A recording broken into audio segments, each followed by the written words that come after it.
Well, welcome to Locked Off Logic podcast.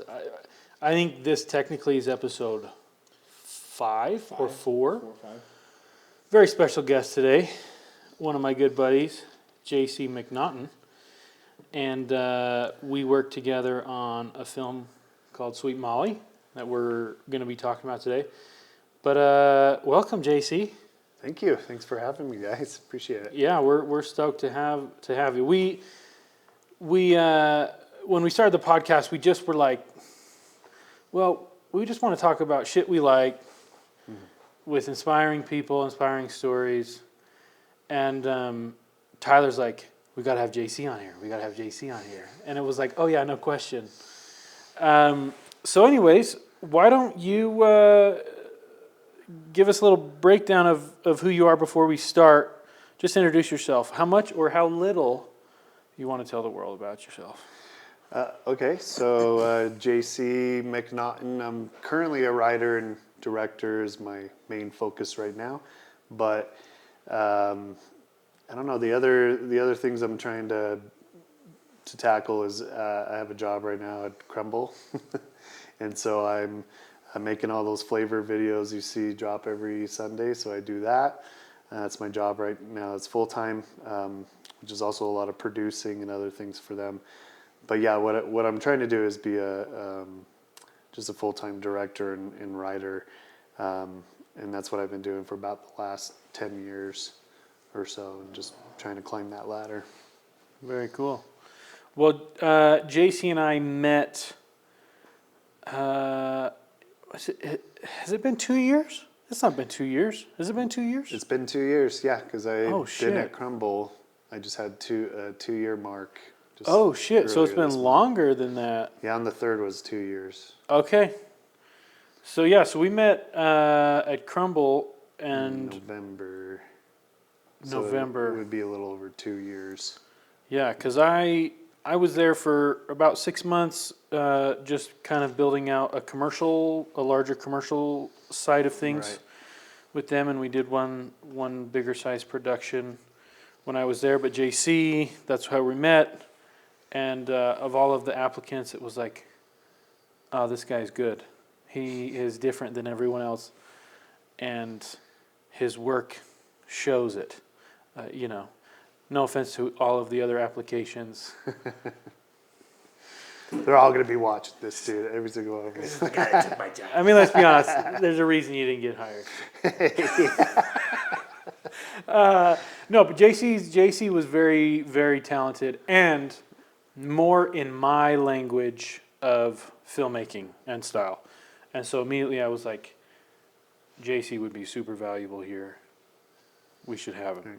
And then, unbeknownst to me, that selfish decision was very, very rewarding on my front because then we became good friends. You asked me to come and work on Sweet Molly, and today it might be my favorite project I've ever worked on. And so rewarding in a lot of ways, and we'll get more into that. But anyways, that's the introduction. Oh, yeah, we have to. Yeah. That's the introduction. And there's a question. Yeah, so every time we, me and Sam, obviously we have a lot of things to talk about and a lot of these things. With Sam especially, like, I know Sam really well. I know how much Sweet Molly means to him. Right. And so we'll get into that. But I just want to know, honestly, what are you streaming right now? Like, what are you watching? What's your New Year's show? What recommendations would you give? Are you binging something from like the mid-2000s, like a lot of people do on Netflix? Do you find something new? I asked because I just finished Creature Commandos on Max, James Gunn, which I liked, and I'm getting ready to start Severance, which I've never seen. Did you know I've never seen Severance? You've never seen Severance? No, I've never seen Severance. I haven't either, actually. Season They didn't need it. He didn't need it. Season 2. What? And that's what I'm waiting for. Nah, I I'm haven't waiting watched it because yet. Season 2 is coming out Tomorrow. tomorrow. No, shit. Today's Tuesday. In a couple days. Friday. I'd never seen it. I've heard great things about it, but I heard that, like, Ben Stiller. it's Ben Stiller. Again, we just talked about Oh, it. I think cool. he directed or produced it. Directed. I haven't seen So- him in a while. Yeah. So he, Severance, I saw a lot of talk online about it. But I also heard a lot of bitching because they had waited 3 years to put out a new season. And in that time, like Slow Horses has put out 6 seasons. The Bear has put out 3 seasons since Severance came out. Right. Like they're taking their time out. You know Damn. that? Yeah. No.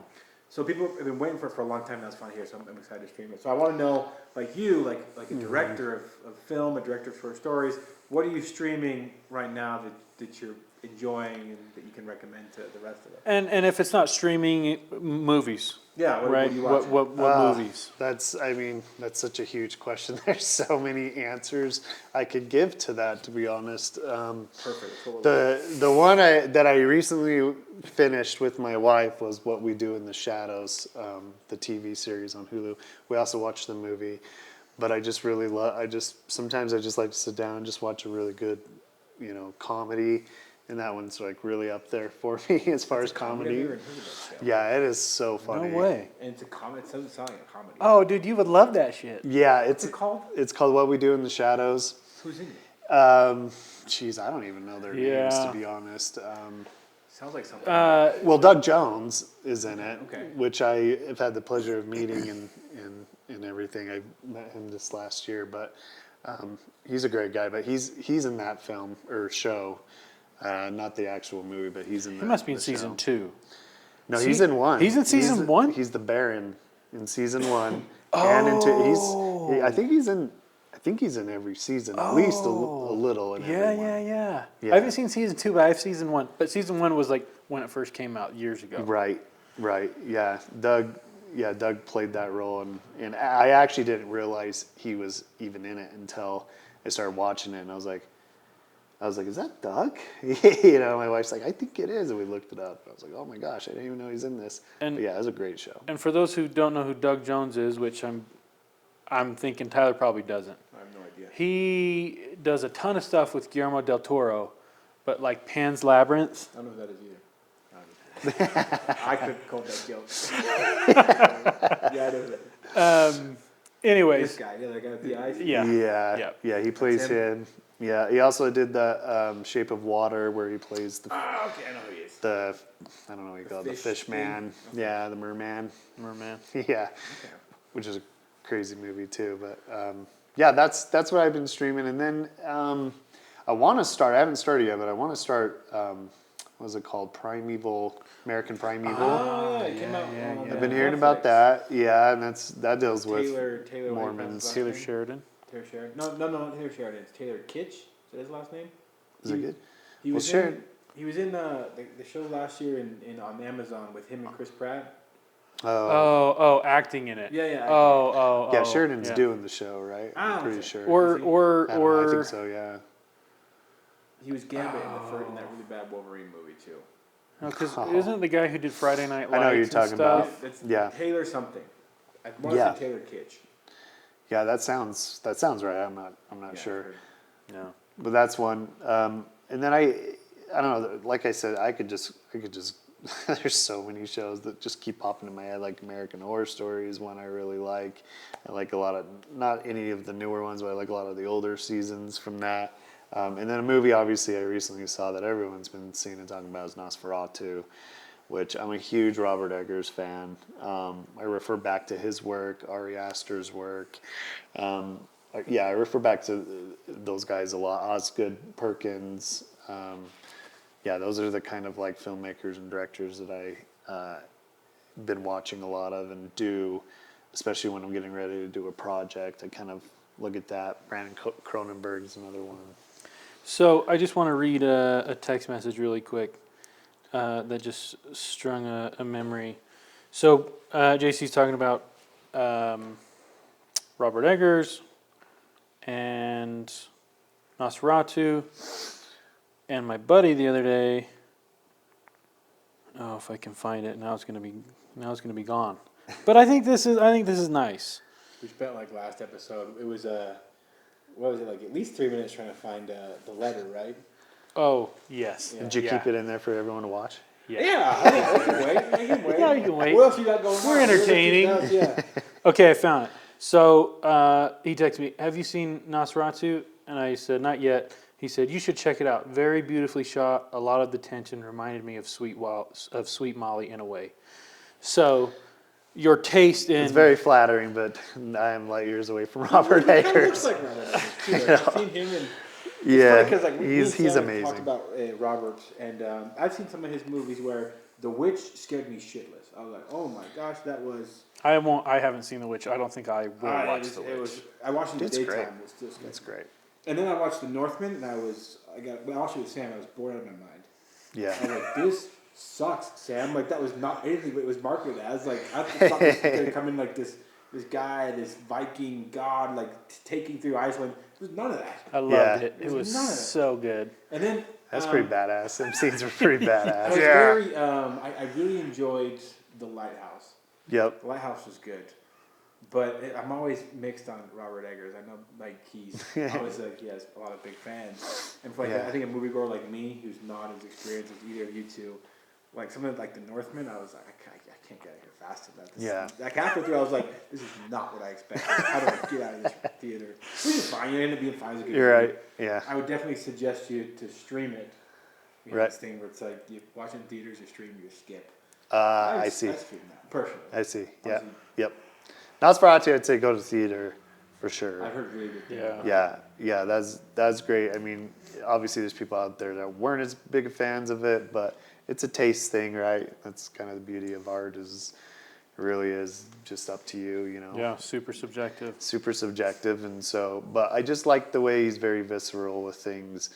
I do like how he builds tension. I do like how he grounds a lot of his movies in reality, and he does his homework which is what I did on Sweet Molly, a lot of homework to have the production design be authentic, to have the characters feel authentic, to have the costumes. You know, I went as far as having some ex-FLDS members, 3 of them. Oh, sorry, actually 2 of them that made all the dresses in the film for Sweet Molly. So, and they were in their community when they were FLDS. That's what they did. They were seamstress, and they made all the dresses for everyone in the community. So it was something they were very familiar with. And when we had them do it, you know, so what happened was one of them referred me and said, "Hey, I know 2 girls," and this wasn't the third ex-FLDS member, and she goes, "You know, I know these 2 other girls from nearby communities. I know they were sewing and seamstress. Do you want me to reach out to them to see if they'd be interested in doing, you know, the dresses for the film?" Because she knew that I was trying to find someone to do it, and I was asking her questions on like the stitching, and, you know, like I wanted to get it like as accurate as I could, and I was like, yeah, you know, if that's something they're comfortable with and okay with, sure. So then she reached out to him, and then they actually reached out to me, and I was like, yes, please, like I would love that, and I got to get to know them better and get more of their story, which also helped in the script as well, because they gave me feedback on things that I took to heart for the film. But anyway, yeah, so they made those dresses using materials they had in storage from when they were FLDS that they used, and so it was like it's like as authentic as it gets. And then what was amazing about these 2 is I got all their measurements and I sent it to them from all the actors, actresses, and they came back and they just fit wonderfully. And she was awesome because she actually has family up here in northern Utah, and she was on her way to visit while we were in pre-production, and she delivered them to me and just handed them off to me and everything. Of course, I paid her for all of it, and I was just really grateful. Yeah, it was pretty cool. Dude, you know, now that you think about it, like usually wardrobe, especially with low budget things, it's like an afterthought, or you just get what you can get. And I just don't ever remember thinking about the wardrobe ever being like it was. I just didn't think about it because it just worked. Yep. There wasn't a problem with it. There wasn't issues. And that's why. I didn't realize that until you just said that. You didn't know that? No, I knew that, but okay. but I like was like, I I guess where we I did that. just connected, like that's why I never heard of any problems, because there just wasn't, because it was perfectly fit and tailored, and I just didn't connect the dots until just now. Yep. Which is super cool. And then our awesome, we had Aspen and another girl. Oh man, I'm forgetting her name. I feel bad. I'm forgetting her name. But I only worked with her on the Sweet Molly. Keisha, I think. Keisha, yeah. Yeah, Keisha. who often works with Aspen. They were really great, along with Candace Bahi. So shout out to them. They helped with a wardrobe on set when we were filming, and hair and makeup and all that.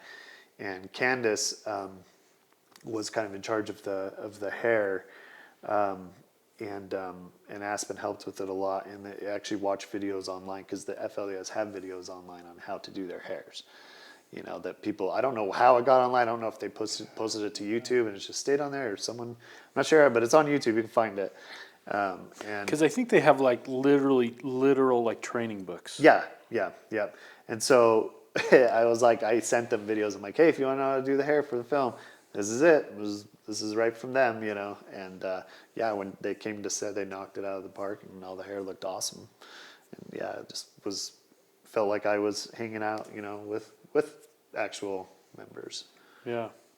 So by the way, we will talk about spoilers. So pause and go watch Sweet Molly. Well, you might not be able to yet because it's in festival run. But go to festival, buy a ticket. Yes. Get in festival. You know, look to see if it's in a festival near It you. will be in a few months. I bet it'll be on there. We'll see. But if you haven't seen it and you have access to see it, pause, go watch it, and then come back. Yeah. Here's your official spoiler warning. If you don't want any spoilers, please check out, turn it off, and come back. And I'll say it is, I found, like, you don't want to spoil it, definitely, No. because it's one of the best parts of the story in the film is you know, what happens. And yeah, so. Here's your official warning. Checking out. We are moving into spoiler territory right now. 544 seconds into this podcast. Yeah. Please come back what you're saying. And I guess really quick to catch listeners and watchers up, and I guess before that to even catch up anymore. If you hear like noises or cars, reminder, we're in my garage. It's a little cold. And oh, it's a little chilly, and there goes someone taking out their garbage. So if you're just like, what the fuck is You got to going start on? somewhere, right? Yeah. Apple started in a place like this. Yeah. You know, it happens. So anyways, like we just wanted to start it and just let like the content prevail. Content? Why would I say content? Content. The richness of what we have to offer. Yes. It's just content. It's just content. Okay, so now that you're caught up there, before we talk any more about Sweet Molly, just give us a brief logline synopsis of what it is and the world that it exists in. Yeah, so Molly is 16 years old, and she's been born and raised in the FLDS cult. It is a cult. Some people don't refer to that, but to me it is definitely a cult. And she's been born and raised in it, and then she has this ability to astral project. And through that ability to astral project, she makes a chilling discovery that ends up leading to a life-altering, you know, event, which kind of changes the course of Molly's future. How fucking cool does that sound? And spoiler free too. I mean, you're just with that, you're hooked in. And one thing I actually, you know, Sam, I remember when he first told me about Sweet Molly. We've talked about this on our podcast before, but again, I remember what movie we were seeing. I know we were in the Geneva Theater, and he was just like, I gotta tell you that I'm working on this project. I'm really excited about it. And he went into detail about it, and I was like, man, that sounds awesome. You gotta let me know when it's done. And then 2 years later, it was done. Yeah. And so I never thought I'd be sitting down with like the guy that directed this. And so I have to ask, out of all the stories that you could have told, why tell the story of Sweet Molly? Like, how'd you get to a point where it's like, this is a story that I want to tell in the way that you told it? Like, how does someone like you decide to tell Sweet Molly in the way that you told it? Well, for those that don't know, I was born and raised LDS, mainstream Mormonism. And I left the church about almost 20 years now. I'm like 41 right now, and I left when I was about like 25, 26, I think. So anyway, yeah, I grew up in it, so I understand the faith. There is a stark difference between FLDS and the LDS. Definitely, mainstream LDS does not practice polygamy. It's not part of of what they do. That's something that they decided to stop doing back in like, I think it was like right in like 1901 or something, like right at the beginning of the 1900s. It was completely abolished within the church. Anyway, so, I'd heard a little bit about FLDS growing up. I remember actually going to like Illinois and going to Nauvoo and talking to my parents. Like I was younger, I was like 17, I think, or 18 at the time. And we were going through Nauvoo and looking at all the like church history and stuff. And I remember asking them, well, who owns this? Who owns that? Because I was finding out there that a lot of some FLDS members and churches were owning things that I thought belonged to mainstream Mormonism, but FLDS people from that community were like owned some of the church, historical property and stuff. Anyway, so I started asking them, and they're like, "Oh, well, they're just they believe in the same thing we do. It's just differently. They practice different things, and they just wouldn't go into detail on like what it is, So it wasn't until, and honestly, just after that, I just didn't really care. It was whatever, So then later in life, I leave the church, and I'm, which was really crushing for me, spending all that time feeling like you believed in something, and you learn that it's just, you dedicated a lot of your life to what I later found, in my opinion, is a lie. And so anyway, as I'm going through this process of doing that, I'll fast forward years and years later, after leaving the church, this documentary comes out on Netflix called Keep Sweet, Pray and Obey. And that really got me interested in it again. Like I'd seen commercials or saw it on Netflix, browsing, and I'm like, I always wondered about those people. Like I heard about Warren Jeffs, and I know he's in jail for like, being a pedo, but I didn't really know like what was going on, So I decided to watch it, and it's like it's a miniseries, like 4 episodes, and I was hooked. And I was also really disgusted because it is a hard watch, and there is Super disturbing audio, and just the kind of shit you really don't want to like, dive into. But having been LDS and seeing what they're using, the tools and the verbiage and the belief system that they're having these people do to really manipulate them and control them to do the kind of things they do, which leads to abuse, marrying children as young as 11 and 12. There's obviously rapes in some of these communities. The boys as well get treated pretty awful too, and can be left abandoned because, if there's a lot more of the younger generation there, that's less wives for the older generation. They have, more control and seniority, so it's happened. I do want to go on the record and say that not every, and I do mean this, not every FLDS community is bad. There are some that are good, that don't, that follow the laws, they follow the rules. That's not to say that they're not marrying, the girls off on the day they turn 18, because I still hear that happens.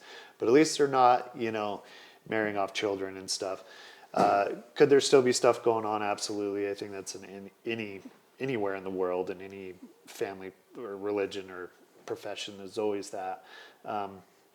But there are some that definitely still do.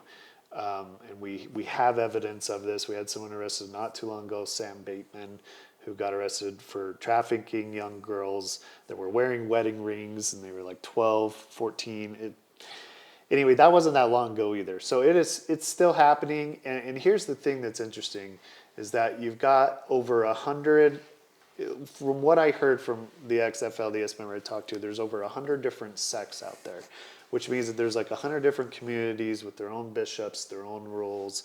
They have this similar foundation of the FLDS, but they kind of can pick and choose, how they worship it and what their rules are and everything, which is what Warren Jeffs did, same kind of thing. And he would control the education, which in Sweet Molly, Molly learns about the Statue of Liberty and teaches it to her sister, which in our world we're like, that's a little silly. Like, how does she not? Well, they're out in these communities, and the only education they're getting are from people within their community. And then Warren Jeffs, at least, he was getting the educational books and ripping out certain pages from the books on that had certain things on U.S. history. They even weren't teaching them correctly about the moon landing, which that's obviously a conspiracy in itself. But they're teaching that that it was something completely different than what history is showing, and even conspiracy. It's like something totally off. But anyway, he wasn't teaching them or allowing them to be taught like actual history and facts, and he was picking and choosing what to get the narrative that he wants. And so, the point of bringing that up is that Molly doesn't know what the Statue of Liberty is and isn't as familiar with New York and what it's like now because it's been hidden from her. And so, she's feeling inspired to tell her sister about it. So she has a moment where she tells her sister about Statue of Liberty, and for her it means freedom. She learned that it means freedom, that it means that there's a bigger world out there, that there's a lot more going on than she's ever been taught or aware of. Because she's been born and raised in this. So it's just kind of interesting. I'm not sure why I started that. No, that was But perfect. it just kind of rambled on into that. No, For some of perfect. our audience, I think that even the concept of what is an FLDS might be foreign. I mean, I know for me it was when I was growing up, because I would see, and like I said, I kind of know some FLDS people. Like, I've worked on some cases with some FLDS people, and the people that I know are good people. But you ask questions where it's like, why are they dressed the way they do? Why do they do their hair the way they do? And then, like any kind of religious organization in the history of the world, you get those groups that will use their religious influence to exploit the most vulnerable. Right. And so I think you just even naming how this group is doing that as well, is educational for all of us. Yeah. Yeah, it just in some of these proclaimed prophets, it just feels like it's an excuse for them to be a pedophile. It's an excuse for them to do that kind of behavior, and maybe some of them actually believe that they're doing something righteous, but it's absolutely wrong. It shouldn't happen. I don't care about whether freedom of religion, because to me that's not religion. That's like cultism. That's exploitation. That is obviously we've learned over tons and tons of time that this is very harmful to children, that this kind of behavior is awful, especially in the world we live in today, and it can't be happening, and it's unfortunate that they go and hide, out in the middle of nowhere, and everyone tends to look the other way because, out of sight, out of mind, basically. Yeah. And then these people just kind of do what they do. And I've ran into current members as well, and they're always very sweet and nice. They're not like mean, awful people, but you just know from evidence and from stories and everything we hear that there are things happening behind doors that are probably a lot more disturbing and upsetting than we realize. For sure. And so the Sweet Molly's, in a short film sense, is a way to help educate people on that, or at least get them curious enough that they may look into it, so that who knows who will get inspired and want to start a foundation or do something in a way that or work for a foundation or something to help these people, give them somewhere to go when they decide to escape. Yeah. And just to kind of piggyback off of that, one thing that I really, why I think I respect you and your approach in telling this story around such a heavy thing, is because you are responsible. You're a responsible storyteller. And when I say responsible, I mean again, just on your very own, just a second ago, you explained all of these atrocities and you said, and on the record, not everyone is like this. This is true, yeah. And so I think that is a very responsible storyteller that is highlighting what is wrong, but not painting a false picture across the board to mislead. Yeah, that's definitely not the goal here. We definitely don't want to we don't want to do that, but I also don't want to just ignore. You don't want to shy away from it. I don't want to shy away from way. it. And it is a taboo topic, as you are talking about children and sex abuse, which is very taboo, and it is hard to talk about because, for people like us, it's disgusting. and it's disturbing, and we all seem to know somebody who's been affected by it, if not yourself, and so anyway, I definitely had a hard time. I knew it was going to be a challenge because I live in Utah, and I know a lot of current Mormon members, and even though they're mainstream Mormon, I've learned there's two different Mormons when it comes to FLDS, and what I'm referring to as mainstream Mormons when it comes to FLDS is they either are supportive of what I'm doing and they support like shutting this down and being vocal about it and that it's wrong, and then they educate people on the differences between them and FLDS, so people don't confuse them. And I make sure to do that too. But then there's the other groups that just, it's like they know that's bad. They know that that's their history. They know that that's how it started, and they know how it looks. And instead of telling people, look, yeah, that was the church back then, but it's not now, and telling them that, they just want to like keep, try to brush it under the rug and pretend like it never happened or something. You know? And I'm like, well, I'm not just going to be quiet because you don't like your history of your faith. Yeah. So. Well, and when I read the script, and I actually, I must have, I can't remember if I read the script first or if I watched Keep, Sweet, Pray, and Obey. I think I read the script first, and I was like, I'm really interested in this. Like, I want to do this. And then when I watched Keep, Sweet, Pray, and Obey, because you had talked about it, you said you got to watch this. Yeah. That lit a fire underneath me, and I was like just disgusted and appalled, and like, and I was so disturbed to a degree. Like sometimes I still don't like to think about watching it from some of the things that they pulled, the audio clippings, just horrific shit. Right. And but I was like, I have to be a part of this story that you're telling, to give a voice to what's happening. Yeah. Right. So that was like one thing that I locked onto. I was just like, I have to do this. And it was super uncomfortable. Just having a conversation about the reality of the things that happen is uncomfortable. Right. Because of the nature of it, right? Right. And then, there was a conversation I had with someone, and not that I'm trying to go this direction or whatever, but they were like, Joseph Smith, who was the founder of the mainstream Mormon faith, they said, if he was still on the earth today, the FLDS is the closest church that would look like the same church that he was a part of. Yeah. And I hadn't thought about it like that before, and that kind of bugged me quite a bit.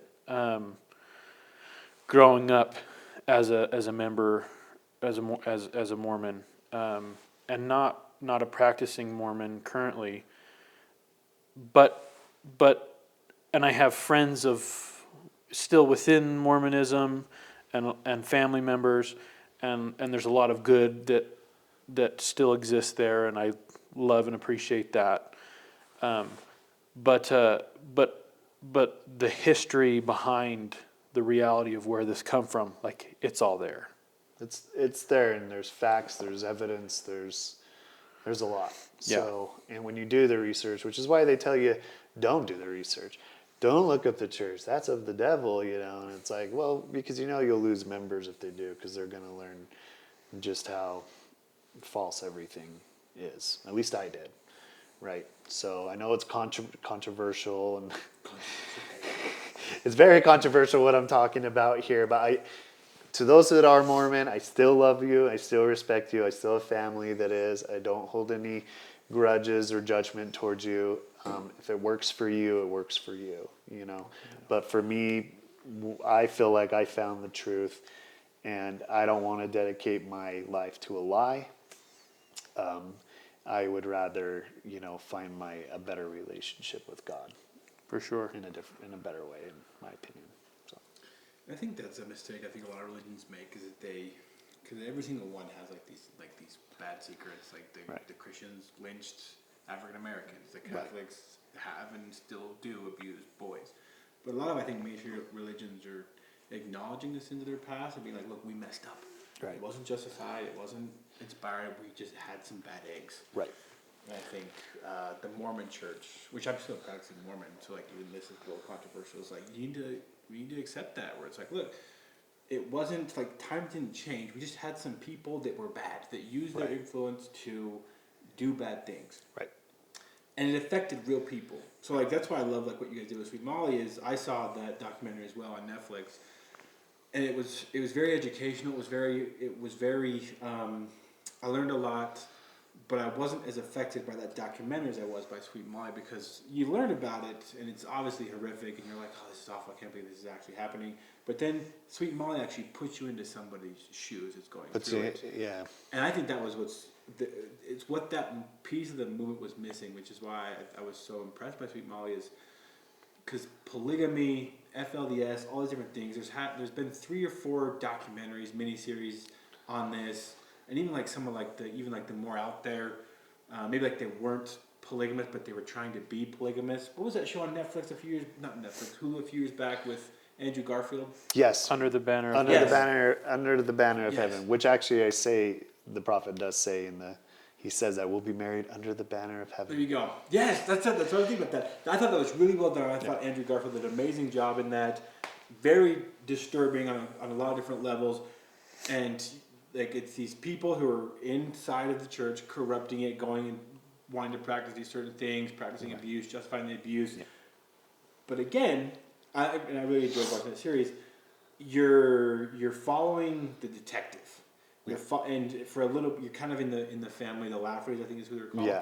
But you're mainly following Andrew Garfield and his relationship with the faith after investigating these crimes. But you weren't in the shoes of someone who's actually experiencing it or is about to experience it. Which is why he was, out of all those descriptions of the FLDS, Sweet Molly was for me the most effective as far as like making me feel something, because you're with her, you're in her shoes, you're seeing her aspirations for New York, you're seeing her fear when she finds out what's going to happen, and then obviously when she kills the guy, you see her almost like, what have I done? Have I sinned? I'm saved? Like that conflicting of like, what am I supposed to feel right now to feel good about where I'm at? Right. That's what I think it was great. Thank you. Yeah. Sweet Molly. It was a challenge too, trying to tell that story from her perspective, because obviously I'm a male. I didn't live that life, but that's where a lot of the research came in, and that's why I did the research, is because I wanted to tell it as best I could, having not experienced that, and not being female, and in that regard as well, is a whole thing.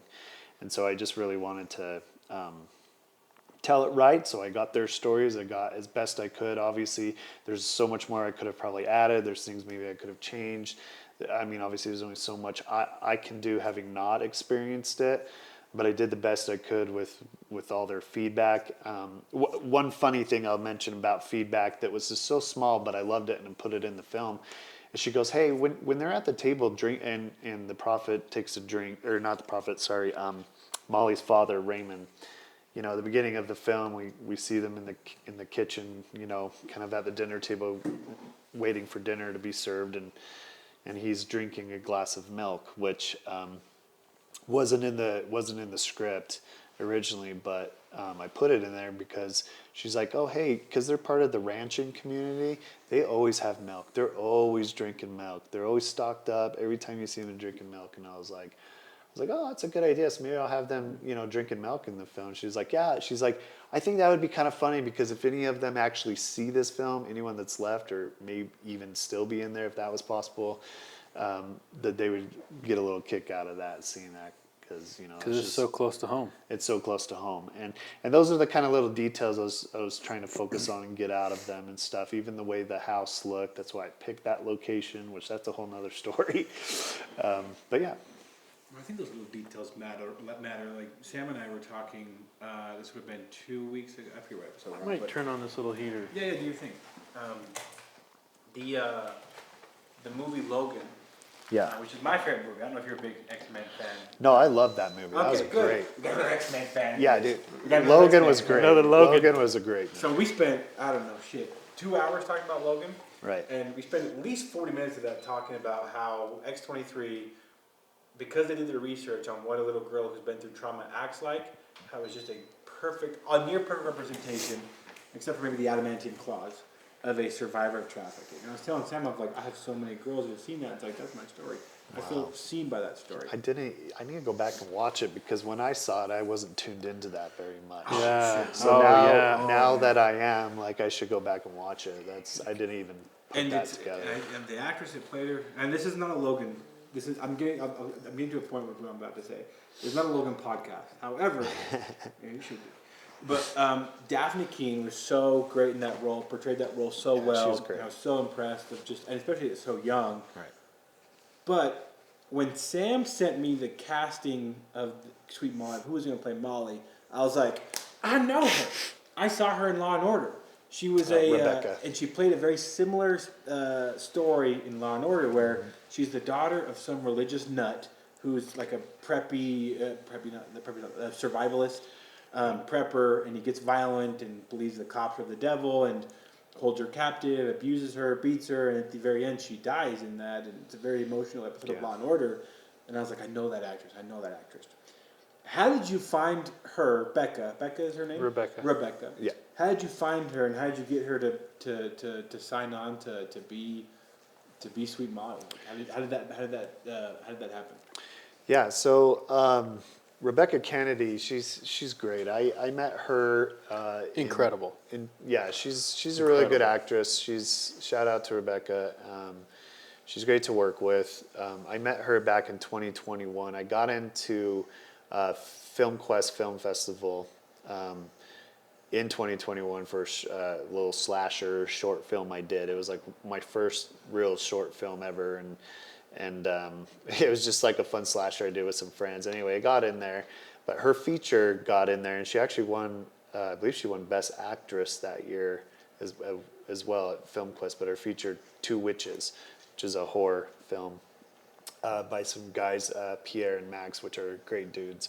I met them as well, and they're really they're these French dudes they're awesome. Anyway, so I met her through that, and we just hit it off, and we just started talking, and I got to know her a little better, and I just got her info and said, hey, let's be in touch because I plan to make more stuff, and yeah, I'd love to have you in something. I really loved her look. She has just a very unique look to her that I think stands out, and I like her just kind of like her style and how she plays her characters.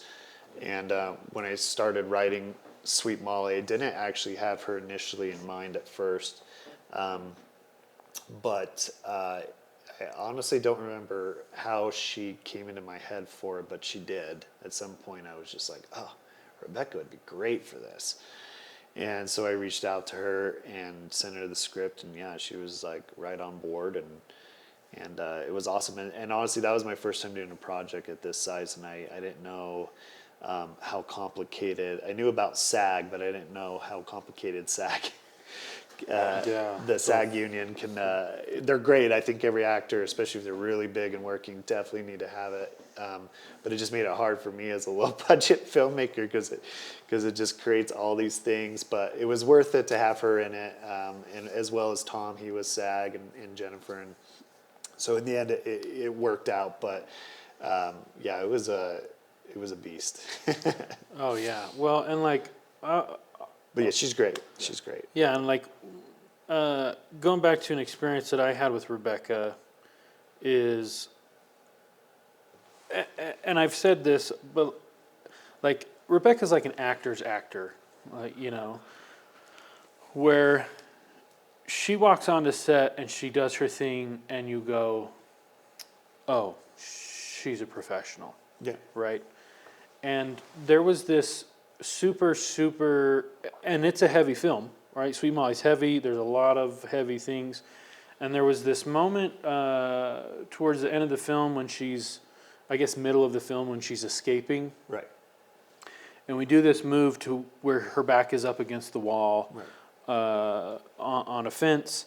And then we move into her close-up. And I just remember, I mean, I don't know, it must have been 3:30 in the morning or whatever time it was, like It was some ungodly hour. ungodly hour. It wasn't freezing, but I think it was cold, It was if I windy. remember. It was definitely windy. Yeah. There was mosquitoes out. Yeah. Right. We're in this rural area in west northwest Utah.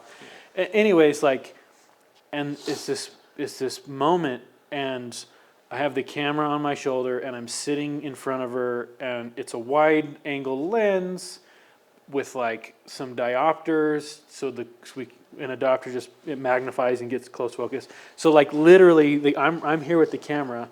Say this mic is her face. I'm like literally this close in that shot. Yeah, he's right up there. Just right up there. And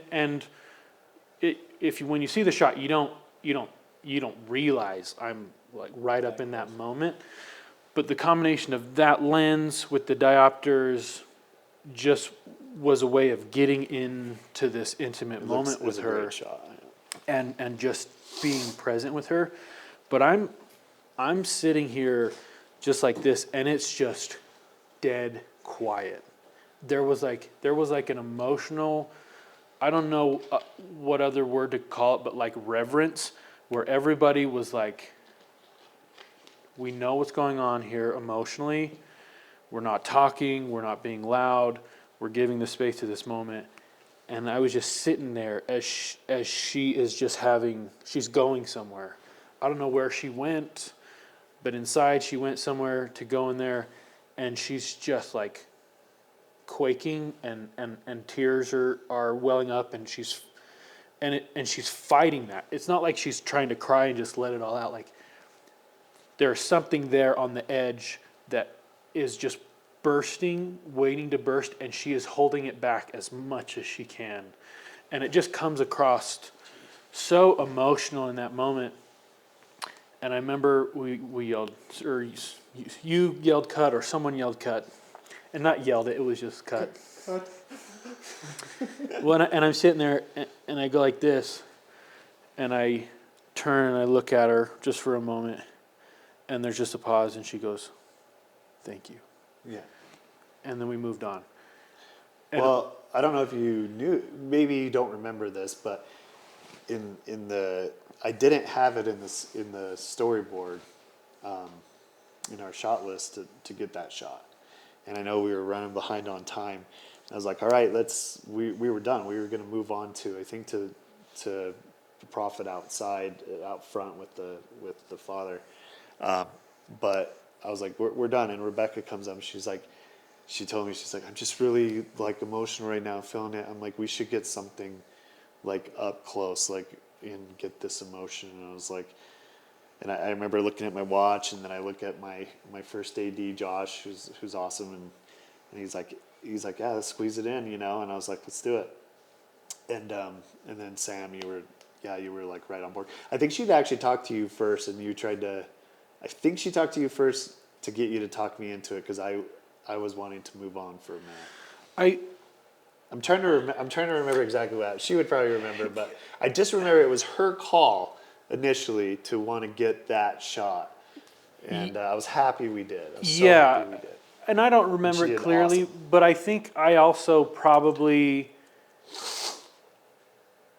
maybe I was just expecting we were gonna get it, Yeah. and so I was just like, oh yeah, like we're gonna get that, Right. Yeah.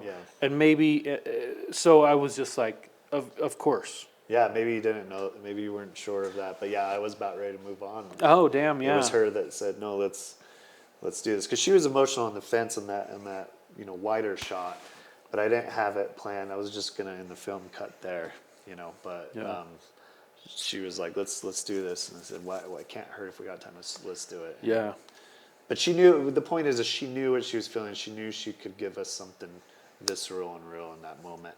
And she wanted me to capture it. And I'm so glad that she called that out, Yeah. And this is a question I have for both Sam. Obviously, like you're the director, and Sam, it's a movie that's beautifully shot and looks amazing. At what point did you both realize, like, was it at the very beginning? Was it before you guys even start shooting? Was it some point during the filming? Was it afterwards? At what point were you like, I think we're doing something special here? Like, I think that we're onto something special.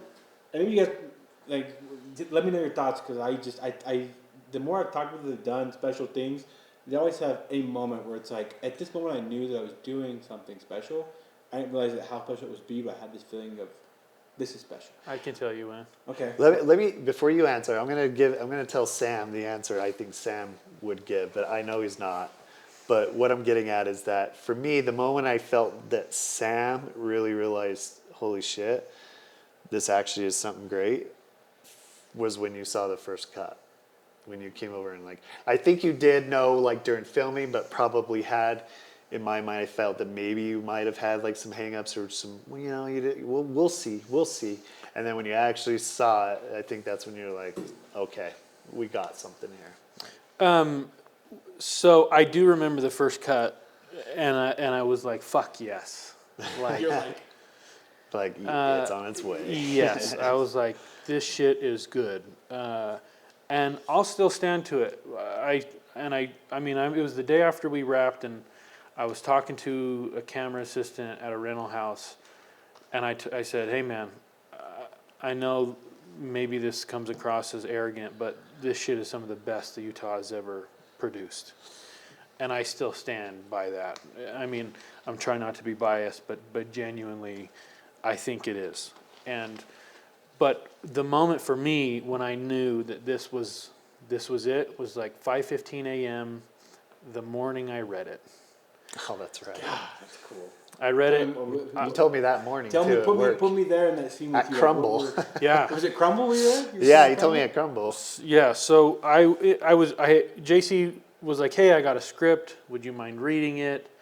And correct me if I'm wrong, but maybe we had talked about scripts before, but I might have said something like, I'm pretty picky with scripts. Yeah, you were blunt with me. You were basically like, if it sucks, bro, I'm not going to do it. And I was like, okay, just read it. Yeah. I was a little bit more diplomatic, I think, than that. Maybe I wasn't. I don't know. You just text. It was in a him? nutshell. No, this was in Because person. sometimes he'll text without emojis, and I think he's being a little like, he's like, I can only do We one weren't podcast really- today. I'm like, okay. Fine, okay. I just don't use emojis. You gotta use emojis to give it, let me know kind of where you're at emotionally. Oh, that's We funny. weren't really now on- I know that. Okay. We weren't really on okay. the texting level then. It was just like in-person work, at the moment. Yeah.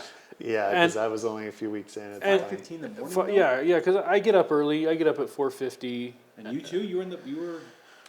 No, I you sent it read to it him. at 5 Yeah, I p.m. sent it to him the Okay, day good. before, and I said, hey, read this, dude. Just get back to me after you read it. I'd really like to have you on this project.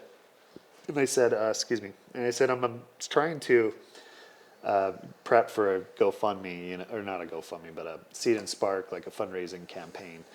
And We should put a pin in that. I have questions about that. yes. So anyway, I said I'm prepping for that. I needed a DP, and I had met Sam from getting hired there, and so I looked up his stuff, and I was really impressed with his work and what he did. And obviously, I started to get to know him, and I was like, I'd really like to work with this guy. And I knew that the film would be in safe hands with him. I just knew the project would. Film. Yeah, great stuff. I mean, this Heritage nominee, I think that is an incredible accomplishment. I think you're well on your way to getting on ASC any you're year very now. kind. Any project now. Hopefully I can do a project that helps get you there. Hopefully I'm a part of that. But if not, you're on your way. Dude, well, Sweet Molly, in my opinion, is it is a. This is gonna sound so fucking pretentious. I think it's a masterclass. Okay. No, it is. I think it's a masterclass in visual storytelling in a short form format. I really do, for multiple reasons, and I could just go off on them, right? And I'm not just talking about like cinematography. I'm just talking about storytelling as a whole, visual storytelling, and the vision that you had and how it laid out. And that's why when I read the script, I was like, I was in from the minute. And it just was all the way through. And I remember going, holy shit, this is really good. And there was not a waste of anything in the script. There was no scene that was not intentional. There was no missing objective. It was, here's a story. Here is the start. Here is what moves us forward. And here is the conclusion. Right? Nothing in it was wasted. There was absolutely nothing in it that did not need to be there. And it was all served a purpose. And then also the way that it was written, and then talking with JC, it was just like, this is good visual storytelling. And so for me, like, that was the moment. So anyways, that's why I'm like, I think it's a masterclass. So it's 5:50 in the morning. You read that and you were like, this is good. This is good. And I just knew. And I was like, and I think it was when, I'm trying to remember the exact moment in the script, but I think it might have been when Molly stabs the prophet in the throat. Because I was not expecting that. Yeah. I was not expecting that at all.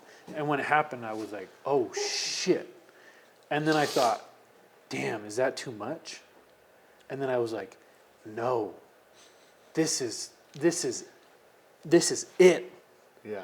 Like, this has to happen, right? But I also wanted, like, I was like, you tell a story like this, you got to be careful not to, in my opinion, like, promote violence, right? I think there's a clear distinction between depiction and promotion, right? They serve two different purposes.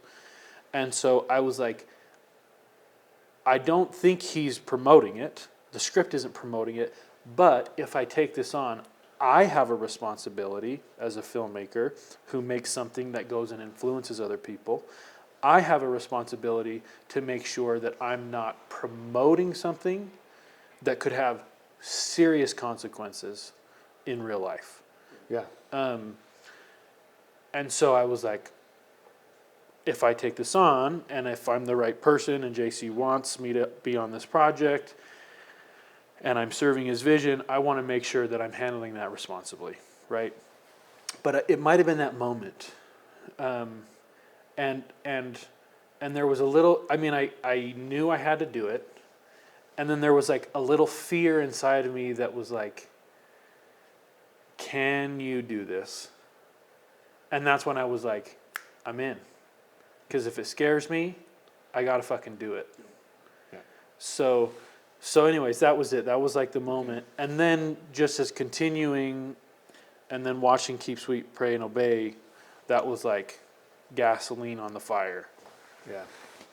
That's why I told you and the whole cast and pretty much any like, major department head and cast member, I told them to watch it.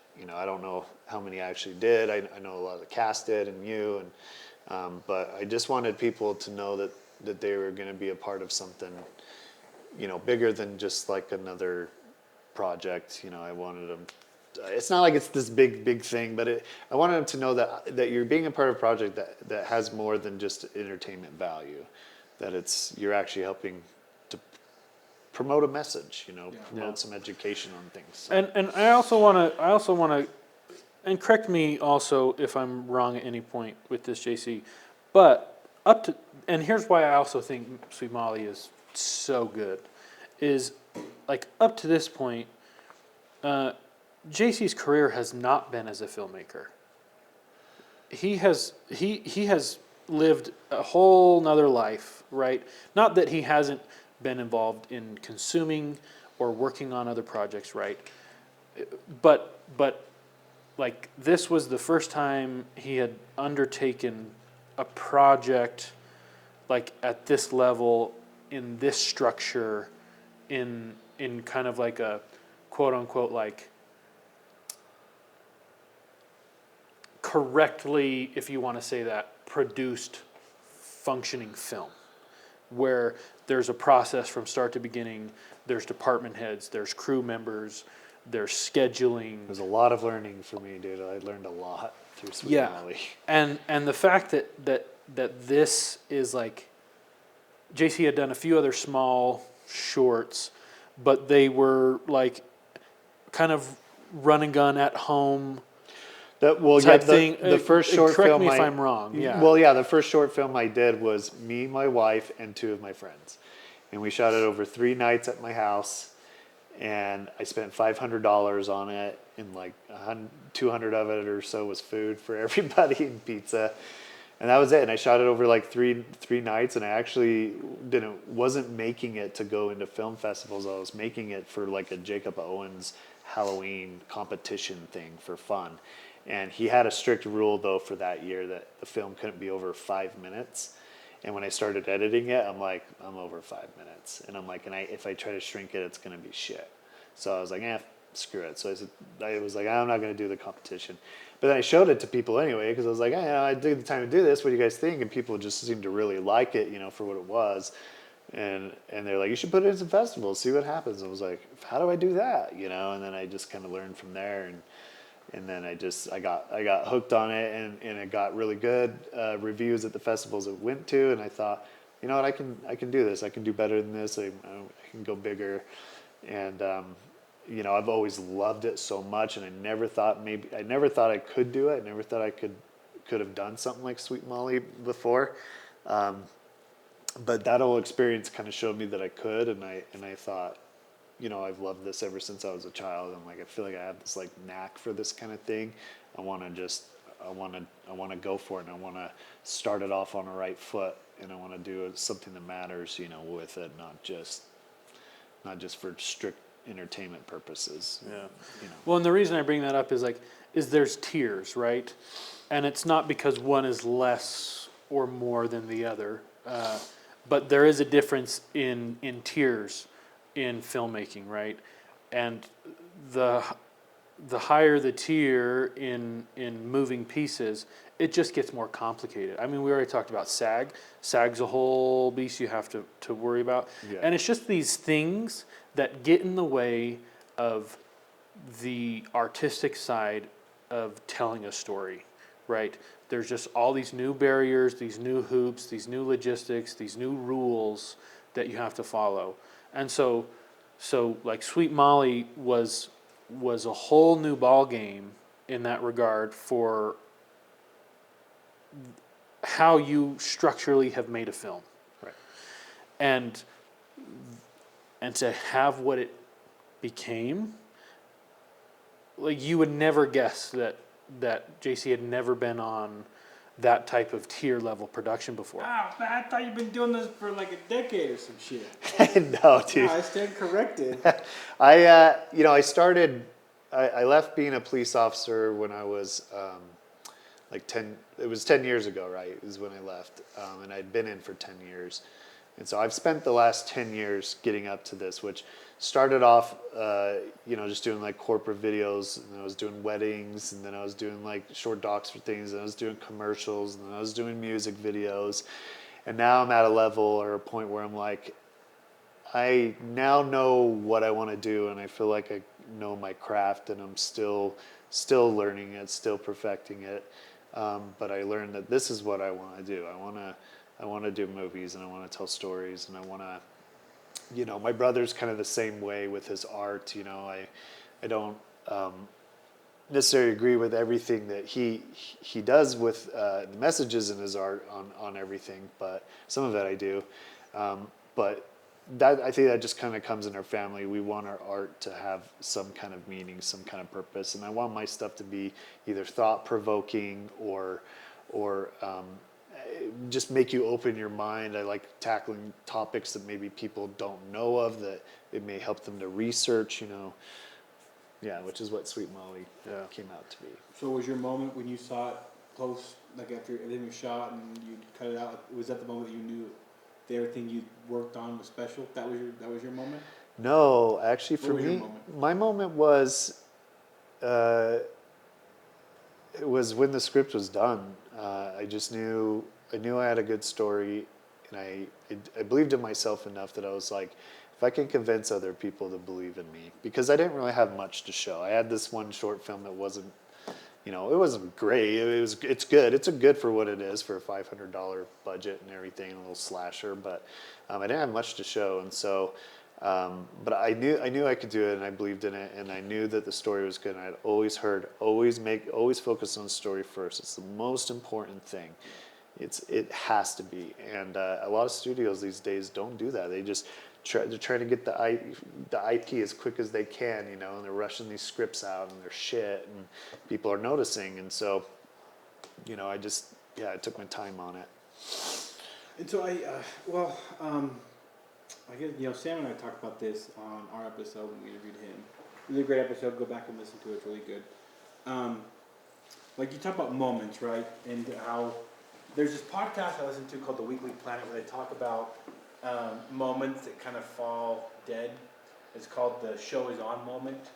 And like a few years ago when the Fantastic Four came out, and the Fantastic Four, the really bad one with like Miles Turner and all these people, at the very end they were like, well, what should our name be? And they were like, well, we could be the Fantastics. And then the other guy's like, we could be the Four. And then they look at each other and it's like, and I think when people were writing that script, they were like, oh, it's going to be so awesome. We're going to be like freaking out. And the movie just fell flat. They were like, it didn't have the same effect. The game is not on. It's no one cares. Yeah.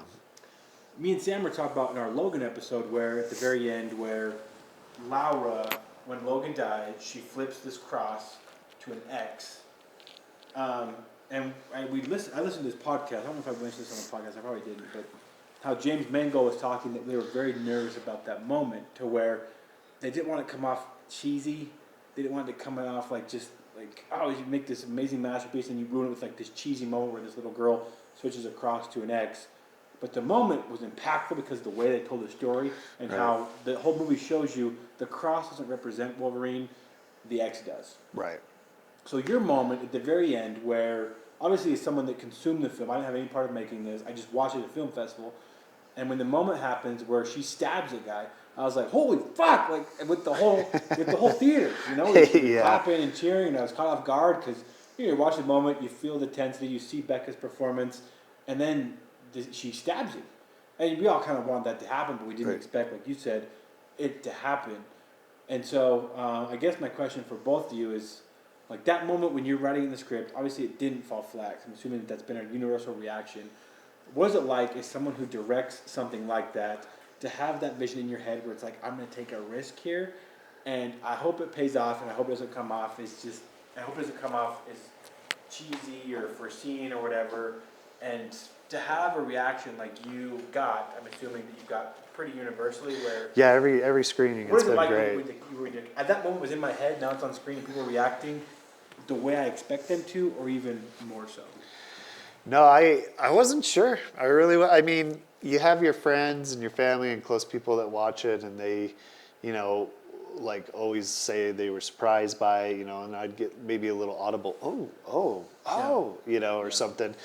But I wasn't really sure. And the first time I had heard the reaction was at the Simi Valley International Film Festival in LA.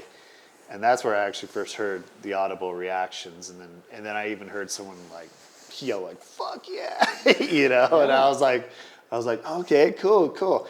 But when it was at Film Quest, because Film Quest was packed, right? That room was packed. And it was just loud cheering. I was like, wow. Simi Fest didn't have, it wasn't as packed, but they still had, a decent amount of people in there. And it was a good cheer, but Film Quest was just like, it was like everybody, Well, the thing, like Simi Valley, it was packed, but it was packed like chairs were filled. Film Quest was chairs were filled, but people were and standing room was right. completely taken. Yeah, right. Both had great responses, and both are fantastic festivals, by the way. But yeah, it was interesting to experience that for the first time. But what's funny is I had sent it. I won't say who this is. If they watch this podcast, they'll probably know who they are. But they read the script first, and they didn't quite understand why he got stabbed suddenly like that. And they were like, "Well, did he deserve that? Because he didn't really do much else. He wasn't like." It's not like he was trying to like grab, her chest or grab between her legs. Like he wasn't. And I was like, dude, what he's trying to do, in my mind, I was like, what he's trying to do alone, whether he's macking on her hard or not, deserves what he's getting. You know, just the fact that he's like, I'm going to marry you at 16 years old, and I'm 50 something, and we're going to have a baby. And you know, know? he's done this before. Like what he's doing is, Yeah, I mean, he's on his sixth wife. She'd be his sixth. And like the way he manipulates the family, he uses religious beliefs. Like this is not his first time calling it what it is, raping a child. Right. This is, 6 or 7 that we know of. Right. Who wants to say that he's not in that community? Just, yeah, I'm the prophet. God told me to do this. So just. Which is what happens, yeah. Which is real life for a lot of these people, and they do marry fast. So in my film, I had someone reviewed it a little bit back, and I think they said that they felt like some of it wasn't real life or would happen in real life or something. And I'm like, actually, yeah, it's so ridiculous that you almost watch it and go, they wouldn't do that. Would they do that? You know what I mean? It's like, yeah, no, they do. They would marry her right at earliest in the morning, right? Next morning, or even that day. They'll tell them in the morning, we'll do it that day. Like, that stuff has happened. The way they talk, her not knowing certain things that everyone else around here obviously knows. Those kind of things that, if people do the research, they'll go like, oh, it's actually pretty accurate, and even the way they talk too. I think I just mentioned that, but yeah, like the verbiage they use, and just the little knowledge they have with certain things. It's just, it's different. Yeah. Well, and I want to talk about that moment as well, and like why it was also just so impactful. Like the moment she stabs him. So we're filming that, right? And there's a lot that went into that scene. There's a prosthetic in the neck. There's a molding. That was stressful. There's blood. Like Aspen's in the back of the car, like pumping the blood, and there's all of these moving pieces, and the sun is coming up, right? We can do a lot of things, but we can't stop the damn sun, right? And I say the damn sun. I love the sun. Like, it's a beautiful tool. But at this day, I did not like it. But the sun was coming up, and all of our film takes place at night, right? And we had a malfunction with the blood or something. I can't quite remember. It was the blood of the first take. It malfunctioned. Yeah. Yeah. So, and then it's like, well, we got to go again, but shit, the sun's coming up, and then we have the rest of the scene to film, right? So there's a lot that went into that, right?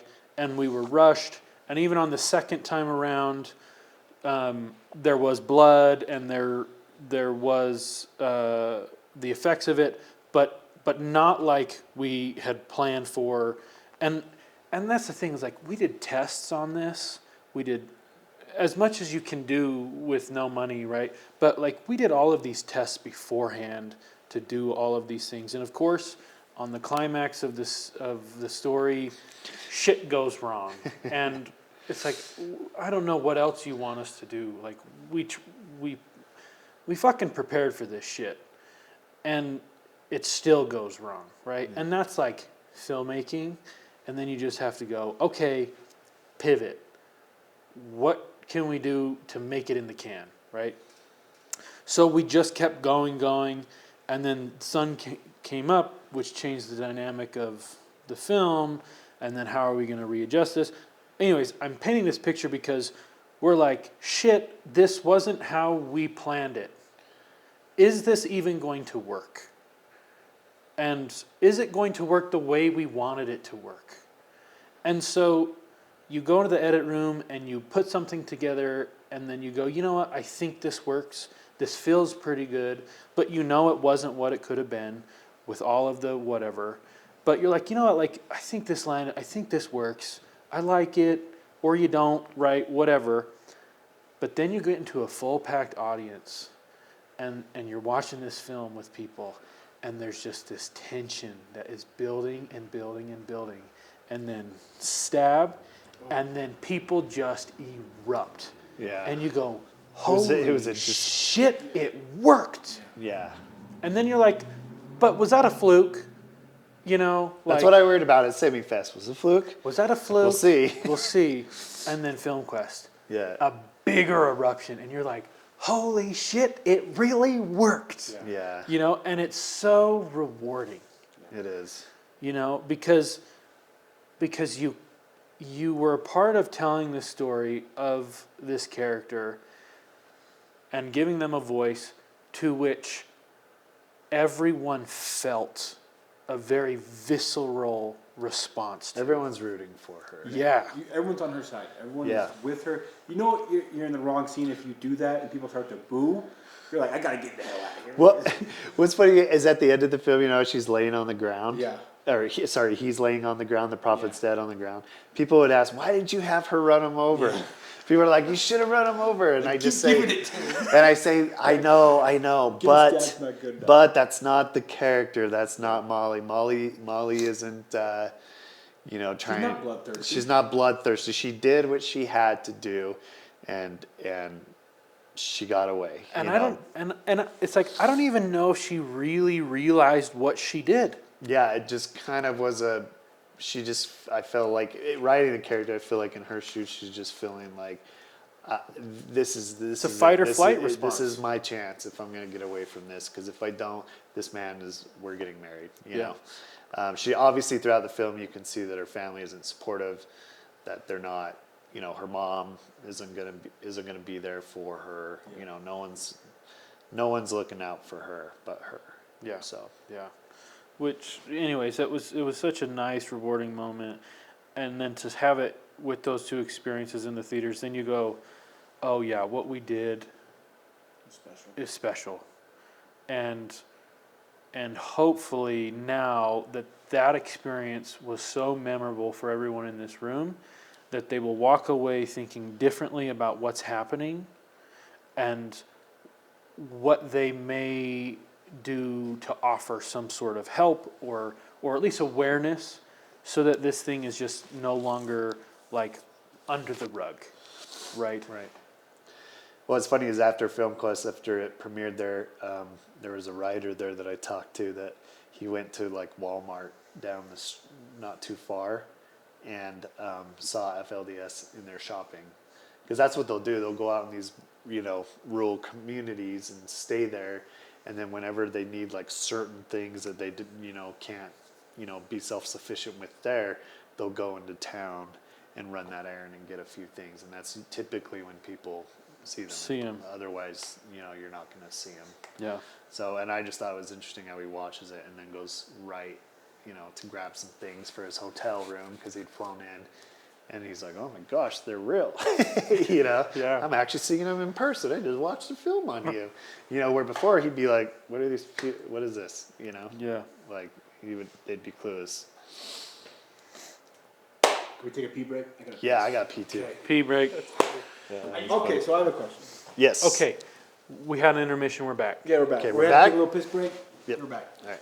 So, and this is something I remember when, because you know, I'm fairly new to the world of like film, short film festivals, and From the viewpoint of just like well, people examining and talking about them. Well, yeah, and then like just meeting people that work behind the scenes, and so funding for a film is something I never understood. And Sweet Molly, it's beautifully shot. It's a great story. And Sam was telling me that you have to raise money for it. And so the whole thing, like, I was just like, oh, I thought that like you just go to Sundance, be like, hey, we're making a short film, and they'd be like, okay, here's $100,000 check. Shit, I wish. So it's like, so how do you, what is the process of funding a film? Like, and I want to know, like, what platform do you use? How do you ask for money? Is it like tax deductible? Yeah. How do you go about funding a project that you're working on? So I'd never done it before. So I did it, first, it was like November, December, no, when did I run it? I can't remember, but I ran it first on Kickstarter, and it got like 12,000, and I was asking for 17.5 at that time, and I got 12, and on Kickstarter, if you don't reach the goal, you lose it. So I didn't get to keep anything, so it was just done, it was over with. But I didn't know what I was doing though, you know, and I still got, you know, $12K for not knowing what I was doing, but then I went and actually hired a company to help me fundraise because I was like, I don't know what to do, and they taught me how, and what they taught me sucks doing. I hated it, but that's how you do it. And what it is it literally is you got to build a team, and you need like it depends on how much you want to raise. So you want to say that every person that you bring on to your team has at least 1,000 people they can reach out to, and I'm talking like you dig through your emails and your history on there and your phone, and you're looking at Facebook and Instagram. You're just trying to get as many emails of anyone you know, whether you've met them directly, indirectly, whatever. And then you just send out a series of emails, asking for money, but you do it in a way that they had like these templates and stuff, so that you weren't. The goal was to do it, but not be obnoxious or pushy or whatever. And there's a percentage, I think, off each person that can likely bring X amount of money to the campaign. So the mistake people make is they think, oh, they posted this and it caught wildfire and it went viral and now all these people are donating money. But that's not how it works. Like maybe a few. We definitely did get a few donations that came from people none of us knew, but it wasn't like anything huge. All the really big donations, they come from family and friends of everyone involved. So we had Rebekah Kennedy on there. We had producer Ryan Atkins part of the campaign. We had Jennifer with Lakefront Pictures part of the campaign, and they were reaching out to their contacts, for funding. And we had me, we had Mila, we had Shane Morrison, who was a producer, and a few other people. And together, doing that for a month and then keeping up with the emails and messaging people, we were able to raise $25K on the second go around. So, and then after the fact, we had roughly about 15 more. No, I'd say about actually 10 more came in from other investors after it closed, and then about 5,000 was of my own money that I put into it for stuff. So, so when people and just forgive my ignorance, but when people invest in like a film, when you say the word invest, are they expecting return on that investment, or is it like? Did I say invest?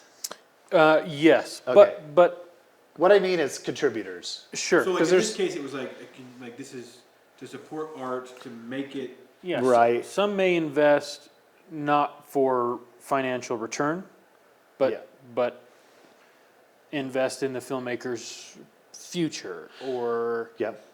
whatever. Right? There's multiple things that the investment Like can get be return. in, and it's rarer now, but you could get some financial return in shorts much easier 20 years ago in the form of like a feature film, Right. funding for a feature film. Okay. So anyways, Because like I was wondering, because in my old company there was this family that donated I think $4 million to the creation of a documentary, and that company spent like 10 years trying to repay that family back. Which the whole process I was like, well, I'm confused by that. Isn't it like? All right. Was it like a donation to art, or was it like an investment where it's like, well, we gave you $4 million, we expect $5 in return when this thing blows up, or if it blows up, and so the whole process of like how this works, it was when Sam mentioned that you have to fundraise for this, just like it's a nonprofit. Yeah. I was like, oh, that's fascinating because I had no idea that's how. It was like a full-time job. It sucked. It sucked so bad. I mean, that's my experience, okay? Like other people there's people that do it time and time again. Like it's their jam, But me, I hate asking people for money. I hate reaching out to friends, family, being like, hey, I haven't talked to you in like 10 years. Can I have, $100? Like, it's just, I hated it. But it was necessary. And I believed in this story, and I believed that we had something good here, and that I was doing something that actually mattered. And I think that was kind of a selling point for people too, is because I was very vocal about what this film is and what the message is and what the real purpose is of making this film. And we did, there were people that wanted to rally behind that and be in support of it.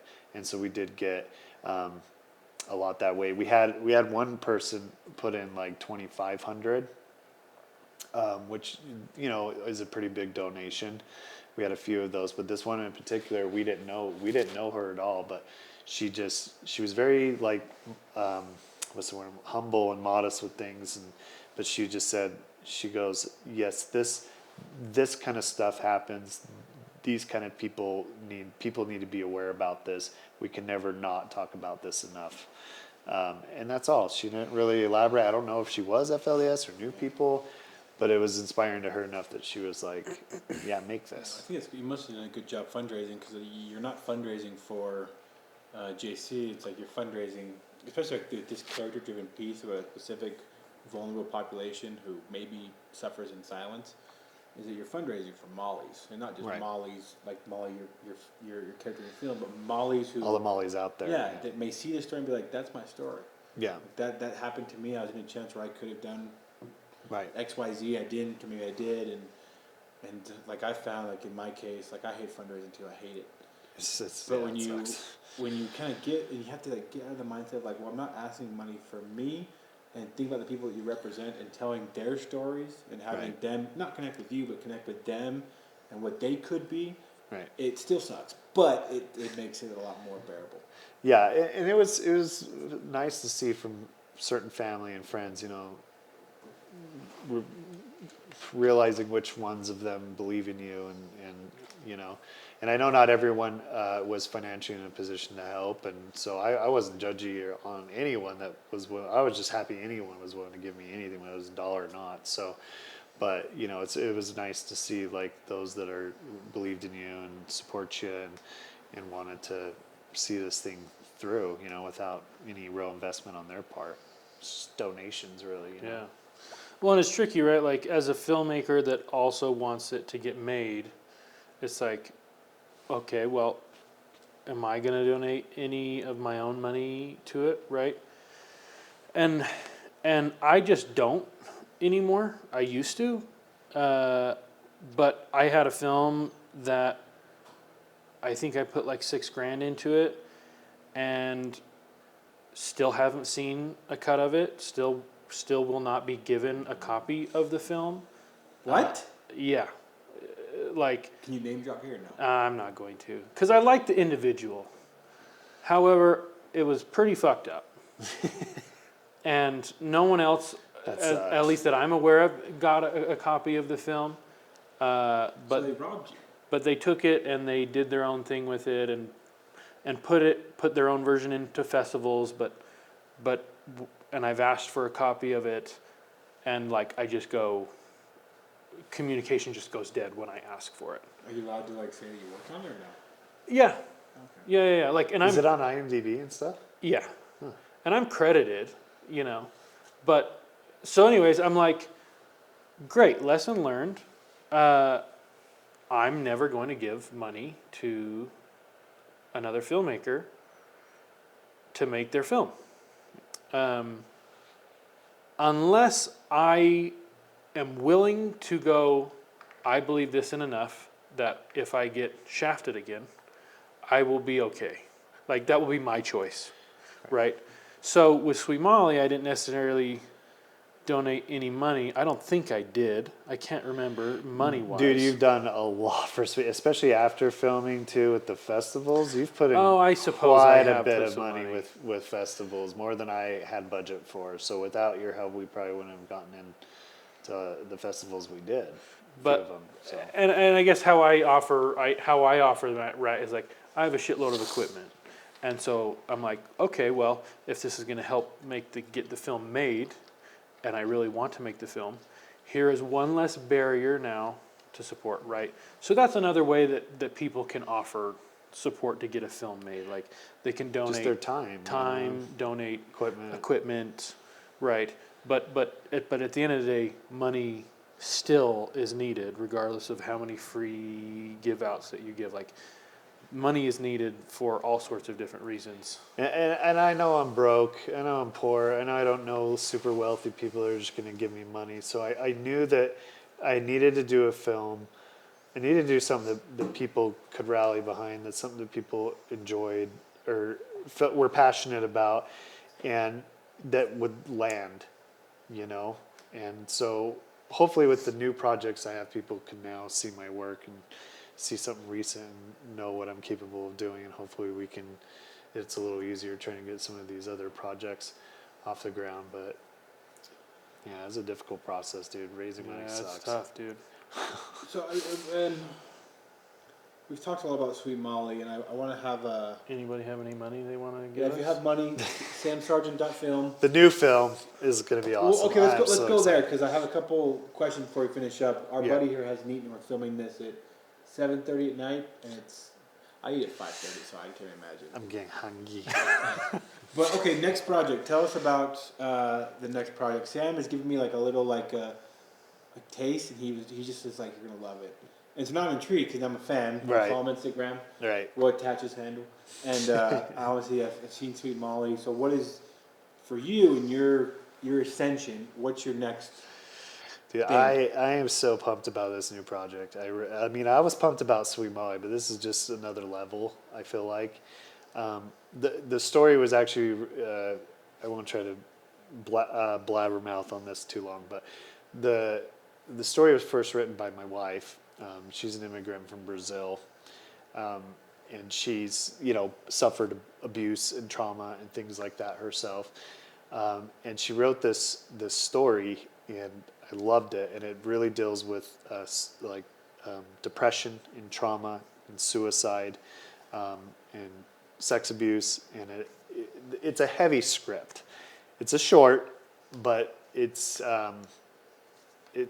really good. I don't really know. fucking good. I don't know how to explain it. It's really good for a short. It's like spoiler free. Are you allowed to talk about it? Or do you, I can. or you can come back and talk about it. It has stuff in it that, like Sweet Molly, I wouldn't Okay. want to spoil, but I can talk a little bit about it. But in fact, No spoiler for me. This thing? Yeah, can I read that? Yes. Because I was gonna I pull it spent up. some time. I'm not very good with talking off the cuff as much, so I write things down to help. But I did spend some time writing this little blurb that I sent. Lost Sam. off exclusive. Yeah, there you go. I sent this little blurb to Sam is to be like, look, this is what I want people to take away from this new film. And there is something at the end that spoils it, so I won't read don't the read last. that. I won't read that last part I there. want to have my moment in the theater. I don't get to produce. I don't get to film. I just get to watch. I want my Yeah, moment. So but this please. way I can just kind of say it and get the point out without blabbering and not making That's great. sense like That's I great. typically do. So, the deeper meaning of this film, which is called Miseria, which is a Greek. Anyway, I won't go into that. I'm going to start right. Okay, we're start over. So, the deeper meaning of Miseria lies in its exploration of trauma, resilience, and the human capacity to reclaim hope despite being overshadowed by darkness. At its core, the film symbolizes the weight of inner demons, personified by the creature Miseria, that stem from unresolved pain and life's overwhelming struggles. Miseria serves as a metaphor for guilt, depression, and the silent battles that many endure, showing how these forces can consume a person if left unchecked. However, the story doesn't leave the audience in despair. It offers a profound message of redemption and strength. Mara's journey reflects that healing is neither linear nor complete. The creature remains a presence in her life, symbolizing that our struggles don't disappear but can be managed. The turning point where she survives her darkest moment signifies that even in the depths of despair, life has potential to offer new beginnings and unexpected miracles. Okay, when's the release date? I don't know. Man, that was epic. What about the second blurb? Oh, the second little Wait. last part? Okay, so the little last part is, for someone seeking hope and understanding, Miseria is a poignant reminder that healing is possible, and though the shadows may remain, they don't have to overshadow the brightness of life reclaimed. Dang, So, that is badass. Dude, my response? Heart. Dude, I fucking loved it, bro. There you go. That's a very Sam part. that is what it is at its core, and if you read the script, which Sam has, that You need all help him makes with it? that Oh all yeah, makes sense. Yep. I'm back. Oh, dude, yeah. I'm Tag team coming back. I'm Back grateful. on the I'm grateful Sam's- to be back in the saddle. Sam's doing every one of my films. It's Sam's like pretty good at it. it's like I don't know who are the big DP director like duos out there. That's what I feel Oh, like. it's Sam like the and I Russo are. brothers. That's not real. The Russo brothers. Well, No, I mean, they're DP director. Those I are don't know what that directors, means. right? I mean, so you've got like early it was Chris Nolan and Wally Pfister. Now it's Chris Nolan and Hoyt van Hoytema. Yeah. You know, it was Denis Villeneuve and Roger Deakins. Now it's Denis Villeneuve and Greg Fraser. So you're talking like the two peas in the pod. Like Yes. Where Yeah. where you go, I go as well. Right. I feel like we're building a team, and that to me, I know some really. Put together. I won't name drop, but I know some like famous, pretty successful people. And one thing they say that's really helped them get to that level is the team that they build and the people they choose to work with and the ones that they take along with them. And I always grasped that when I heard that. I was like, that makes perfect sense to me. And so when I worked with Sam and after I saw what we were able to do together and how well we work together and how much alike we are and especially in our taste in film, I was just like, this bro's coming with me everywhere, dude. Yeah. I like it. So Well, dude, and I'm Well, I'll fight you for dude, and I'm super fortunate because there's one thing that that you notice about JC when you start spending time with JC, and that's how much heart he has, and how much he cares. Like he is such a caring human being. well, thank you, Sam. Yeah, I try. and just truly like has no ill will like for anything, right? We all have our frustrations or things that we don't like or whatever, right? But like at the core, it's like here's an individual that genuinely cares and has a good heart, and you can see that in his stories, and that's why I was like, fuck yeah. That's cool. That's it. Yeah, and Misery is going to be, and we have two amazing actors cast, Dave Martinez and Ryan Bailey, who they've worked together before, and Sam's worked with them as well, and they're just really great local actors that, could be SAG, and could be big, And will be. just hasn't gotten there yet, and so I'm trying to snag them right now before they get bigger to where I can't reach them. The moment that they get recognized for their worth Yeah. is the moment like they will soar. Right, And honestly, they're soaring now, but it's unfortunate that like nobody is seeing it at a level that you see it at until someone goes, And I I'm hope- going to put you up on the pedestal. and I hope that we can change that for them. Yeah. Like change that like this film can get them seen. Well, I think that happens to a lot of actors. As someone who you can just kind of follow actors like timelines. Like I didn't know any of this. Like obviously the stuff that we're talking about with the SAG and like that's something I think it became very familiar to someone like me who consumes media the way I do. Right. When there was no TV shows coming out, I was like, well, what the hell? Like, why are you canceling Law and Order halfway through? I don't understand. Right. And then you find out what a SAG is. Yeah. Or what that group SAG is. Right. But I'm a big believer that people get lucky and then with the luck that they have, people can see the talent they've had forever. But it takes a little bit of luck.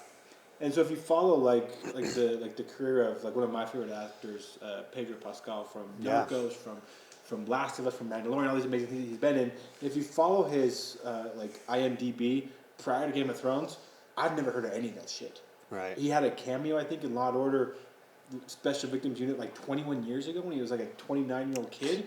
But other than that, it's just like these little things where you never heard of him until one day someone from Game of Thrones was like, "You are good.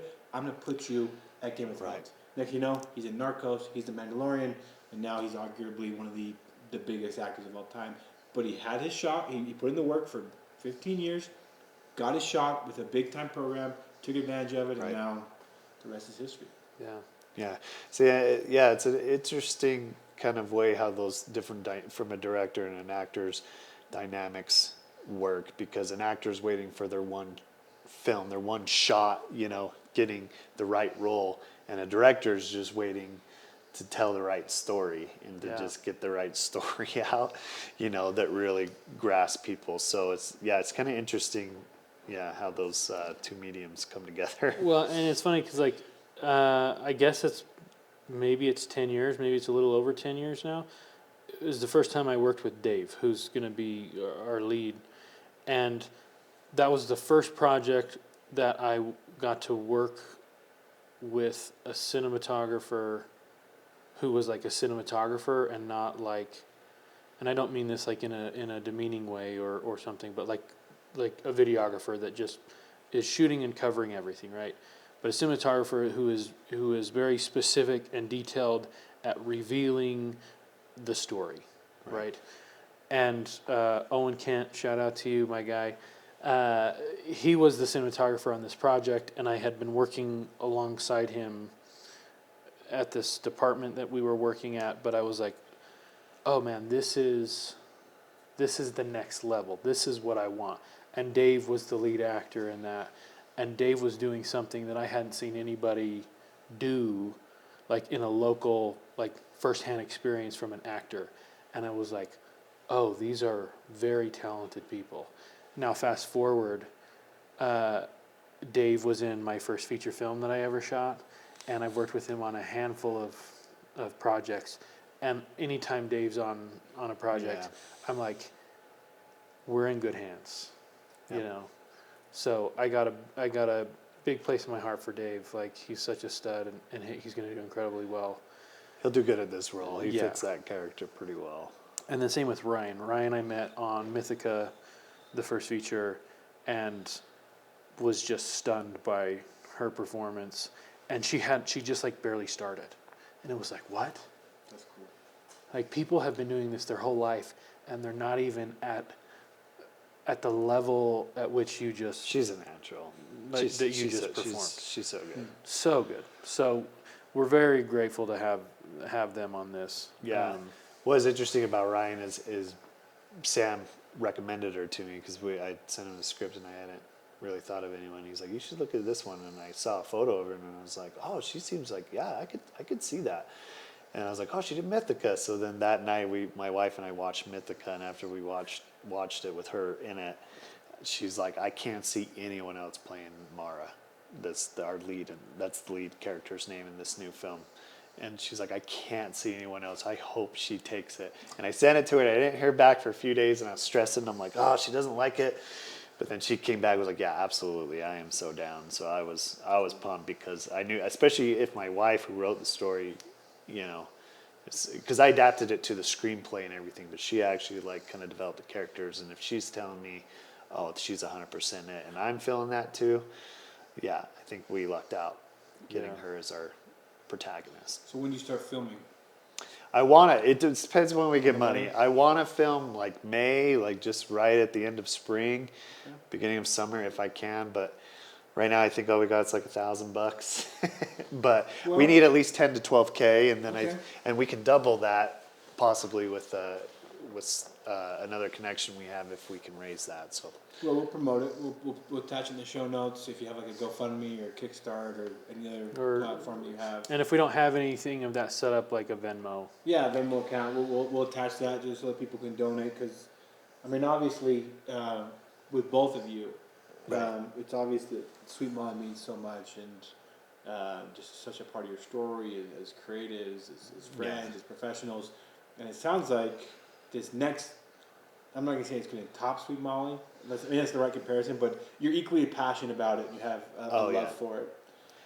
Because just to say real quick, sorry to interrupt, but the reason I'm so passionate about it, and Mila is because we both struggle with depression and mental health, and have, struggled with thoughts of suicide. I think a lot have, but we've actually like really felt it before, and it's just it's a really personal story too, and I think it'll hit home for a lot of people because today's world, a lot of people deal with this, and so.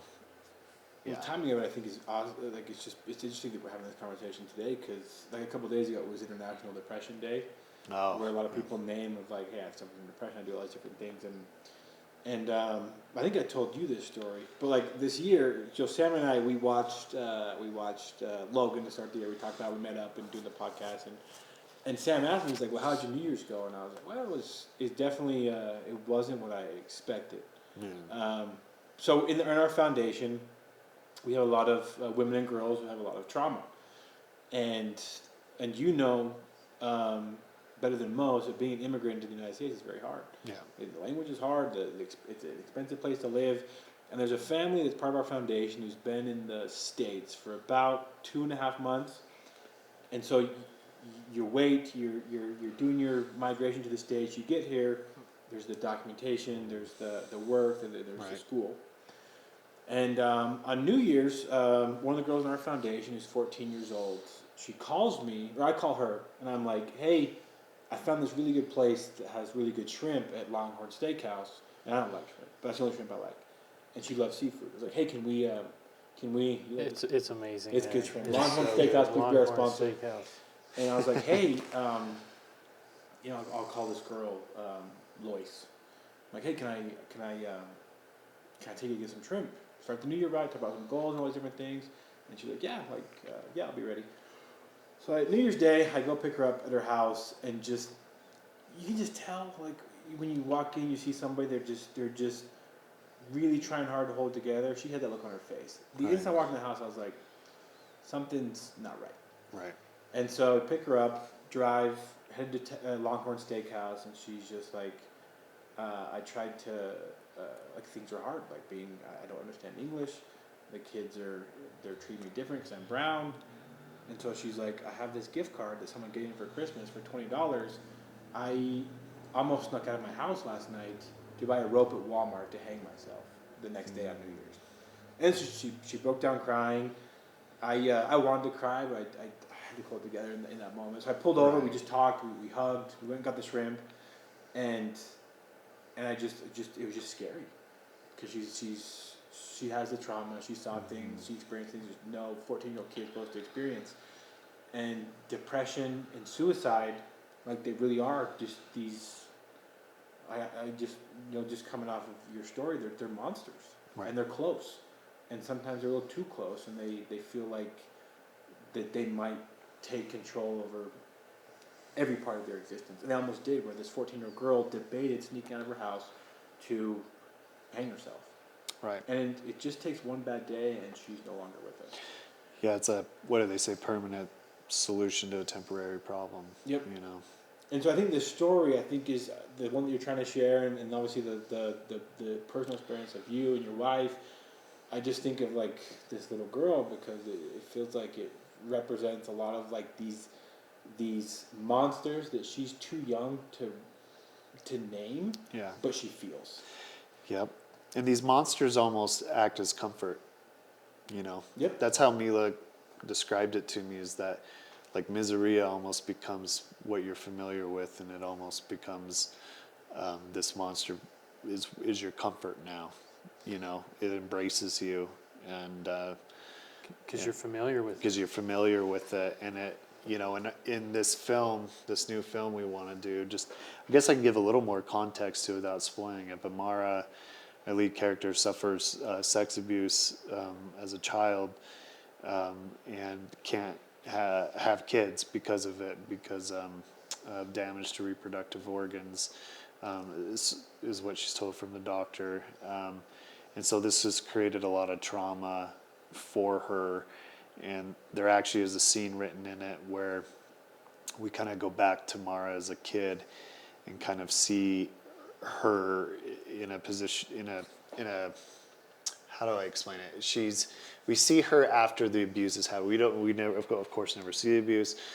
I would never go there, but we kind of see, like, the aftermath, like she's on her bed and she's kind of, like, sad and crying, you know, and we see this moment where from in front of, or like, we see the back of her, and then from in front of her that comes out around her is Miseria's arms, you know, this creature's arms, and then they're all black and dripping, and then it embraces young Mara and kind of hugs her as it's, like, dripping all this black goo down her, and it's going to be a very visceral, like, kind of like a horrific scene at the same time, but also, like, letting us know what this monster is to her and when it decided to show its face, you know, and, like, after that trauma happened, that's when it decides to embrace her and become a part of her, you know. So there's a lot of, like, symbolism in the film, a lot of metaphors. It's not meant to be taken like super literal. It's meant to have like deeper meaning and cause to it, you know. Yeah, just to let people know that like it's okay you have this trauma. It's okay that you're, you know, you're depressed and you feel this way, but you don't need to let it control you. It doesn't need to ruin your life. You can learn to control it. It'll always be there, but you know it's not gonna take you. You know, and that's the hope we want. I hope this film gets across to people. You know, just to give them a little sense of hope and fight it. And when you sent me that blurb that you read out loud, there was a sentence in there that really like I've just latched onto, and it was just symbolizing that our struggles don't disappear but can be managed. Right. And like I love that idea because we're not like those things don't go away. You can't erase what's happened that has caused trauma, right? You can try and numb it out. You can try and block it out. You can try and do all sorts of things to hide from it or run from it. It's always there. But it's always there. Yeah. And what the idea that I really like about it is that like you can get to a point where you can be in the same room with it, and it no longer controls you. Exactly, and in our story, it controls Mara up until a certain point in our Right. story. But yeah, And I just love that idea because then that empowers individuals to go, one, I'm not that thing, and I can go and I can be toe to toe with it, and I can be in control of it, right? And I can be more than it. Yeah. And that's what I love. I love because also someone that's struggled with depression and a lot of that growing up, and like even my own experiences with attempts of suicide at a very young age, like it was something I could relate with and resonate with, and wanted to bring the story to life. And what I love about it is, I mean, it's dark and it's heavy, but the resolution that you bring about to tie all these things together, I mean, it just washes everything away. right. We did not want people to, you know, walk out of this film when it's made. Hopefully, I didn't want people to read the story or walk out of the film feeling sad. I wanted them to feel hopeful or to see the deeper meaning, you know, behind it. I didn't want it to be just misery, you know, the whole time.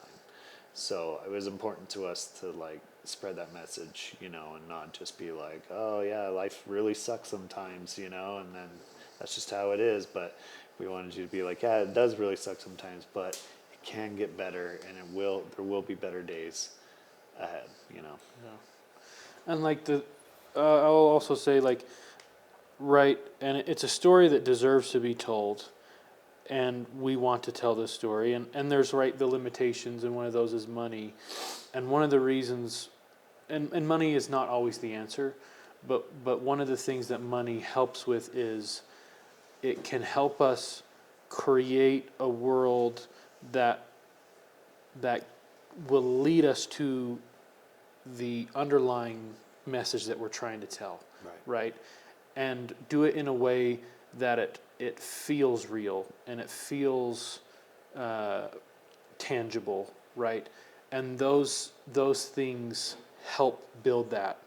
So I mean that's like one of the reasons, like we want and we need money to make this film, right? But not because we want the money. It's because the film needs a certain extent of money to be told in the way that we want to tell it, so that audience members will feel the feeling we hope that they will feel. Right. It goes back to like Sweet Molly. I wasn't sure. I knew how I felt. I wasn't sure and I'm still feeling that with Miseria because I feel strongly about it like I did Sweet Molly, but I don't know how it's going to land until we, you know, do it. I know how it lands reading it, but Well, coming to a film festival near you very soon. So Hopefully. We'll attach your Venmo in this as well so people can give if they're listening and they can spare $20, $100, whatever it is, so that we can make this thing happen. Yeah, it'd be cool. And I guess to end, speaking of story, let's say tomorrow someone gives you $500,000 to buy your story. Who plays you in your own movie? Oh, to buy my story? Yeah, and who's the actor that plays you in a story about you? Ryan Gosling. Okay, Ryan Gosling. Yeah? Ryan Gosling. I don't look like him at all, but I like him. I think he's a cool dude. Yeah, dude, super cool. He seems so chill and genuine and just normal and He's got a great range. Yeah, he does, yeah. Yeah, and he's got great range too, and I think I would have him play me. Okay.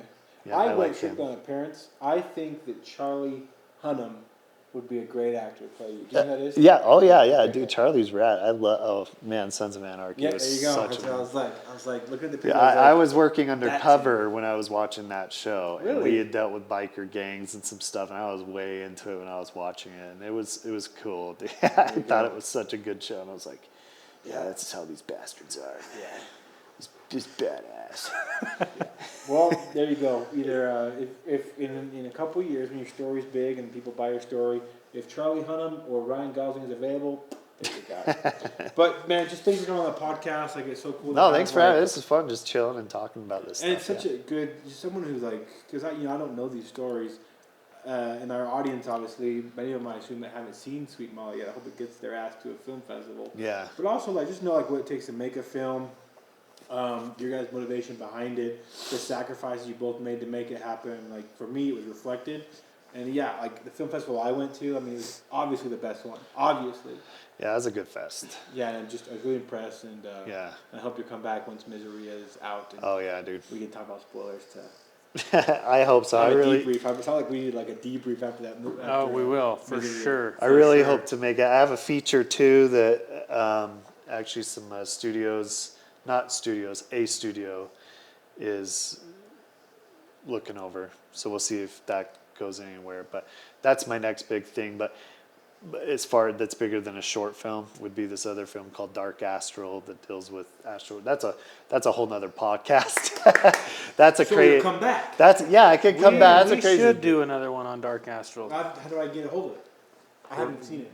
Oh, it's a script. It's a feature script. Got it. So That I haven't have like not a studio, a production company that would invest to probably make it as checking it out. I don't know if they will or not because it is pretty heavy and all my shit's heavy and Yeah, you seem like a heavy dude. it's very heavy, very fucked up, and it is inspired by true events that happen actually here in Utah. It's a whole nother thing. I can talk to you about it, after this a little bit. Right. But anyway, so that's the big horizon, but Misery is I feel like another stepping stone to getting there to that. So hopefully we can And make it happen. it's only a matter of time until everyone else recognizes the vision and talent that JC has. And once that happens, like there will Same be for another you, Robert man. Eggers in the house. That's who I inspire to be Robert Eggers, Ari Aster. That's the level I want to get. I don't know if I'll get there before I die or not, but I'm going to try. Well, What do I have to lose? Well on his way, and like it couldn't happen to like a better dude. So Well, thank you, Sam. Appreciate it. Same to you, man. I know you're going to go big places, and I hope that you're with me when you are. For that sure. you don't forget about me. no way, man, no way. No, Sam, you wanna take us home? yeah.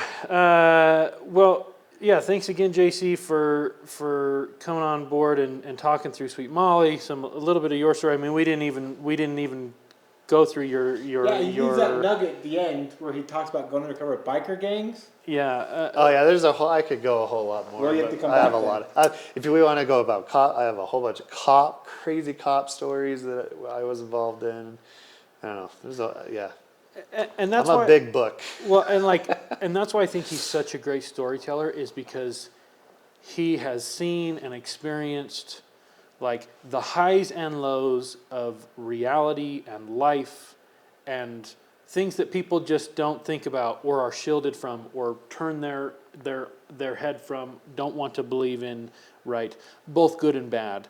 But those experiences enable him to actually tell stories that will resonate with people because he understands that. Yeah, and I feel like that's why I like these directors I've mentioned, because their stuff is very grounded in like reality and realism and just really what's the word I'm looking for? It's just this atmospheric kind of filmmaking that just pulls you in and really makes you feel like you're there, and that's why I like Robert Eggers, because he's very detailed.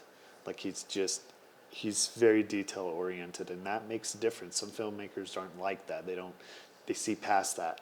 But when you pay attention to it, it shows, and it comes through in your film, I feel like.